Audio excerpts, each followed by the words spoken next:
तो अब है हमारा क्वेश्चन नंबर 2 वर्कशीट 1 का. Let me read it for you. A train moves with a speed of 30 km per hour in the first 15 minutes, with another speed of 40 km per hour in next 15 minutes, and then with a speed of 60 km per hour in the last 30 minutes. Calculate the average speed of the train for this journey. तो निकालनी है हमें average speed निकालनी है. तो सबसे पहले तो हम एवरेज स्पीड का फॉर्मूला ही लिख लेते हैं कि एवरेज स्पीड का फॉर्मूला क्या होता है. वो होता है हमारा total distance upon total time. ठीक. इसके बाद हम एक रफ डायग्राम बना लेते हैं. भैया हमारी जर्नी ए पॉइंट से बी पॉइंट तक हुई थी. तीन पार्ट है. डिस्टेंसेस पता नहीं वो इक्वल है या अनइक्वल है. पहला पार्ट में हमें क्या दे रखा है. स्पीड दे रखी है 30 किलोमीटर पर आवर. फिर दे रखी है 40 किलोमीटर पर आवर. फिर दे रखी है 60 किलोमीटर पर आवर. टाइम दे रखा है 15 मिनट्स. फिर दे रखा है 15 मिनट्स और फिर दे रखा है 30 मिनट्स. ठीक है.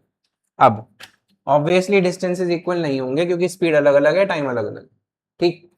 तो अब मेरे को टोटल टाइम निकालना है. तो टोटल टाइम तो निकालना बहुत आसान है इस वाले क्वेश्चन में. टोटल टाइम कितना होगा 15 plus 15 plus 30 is equals to कितना हो जाएगा 60 मिनट्स. यानी कि मेरे पास टोटल टाइम आ गया 1 घंटा.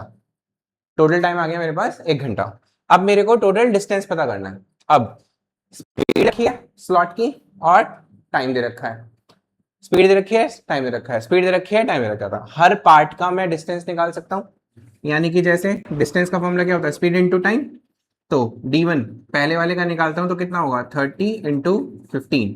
ये मिनट में है तो इसे मैं 60 में कन्वर्ट करूंगा. इसे क्रॉस करता हूं तो कितना आता है 15/2. क्या आता है ये किलोमीटर पर आवर. फिर मैं d2 निकालता हूं. d2 कितना है 40 इंटू टाइम कितना दे रखा है 15 डिवाइड बाय क्या कर दूं 60.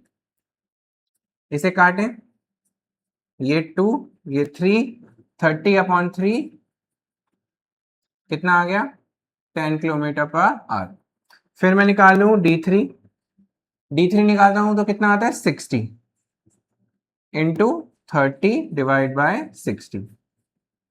इसे नहीं काटते 60 को पूरे से 60 से काट देते हैं. ये आ गया मेरा 30 किलोमीटर पर आवर. मेरे पास d1 d2 d3 आ गया. अब मेरे को क्या निकालना है एवरेज स्पीड. क्या निकालनी है एवरेज स्पीड. क्या होगी total distance upon total time. यही तो फॉर्मूला.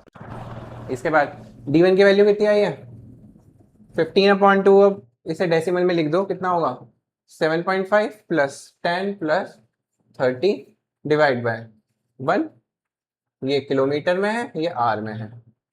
तो मेरी एवरेज स्पीड आ जाती है 47.5 किलोमीटर पर आवर.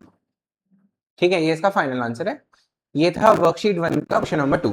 कंप्लीट हो चुका है. यही पूछा गया था, यही आंसर हमने निकाल दिया.